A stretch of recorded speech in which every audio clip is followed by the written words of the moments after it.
Здравейте, приятели на Земята!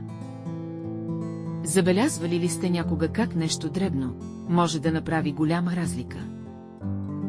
Представете си пясъчен замък, една допълнителна шепа пясък може да го направи по-висок.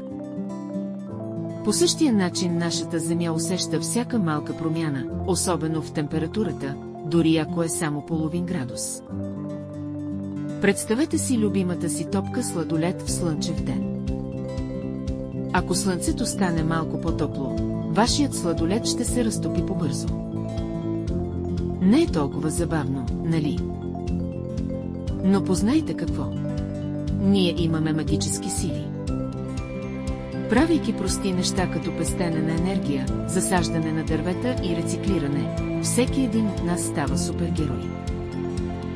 И така, с нашите суперсили, готови ли сме да помогнем на Земята да остане хладна и зелена?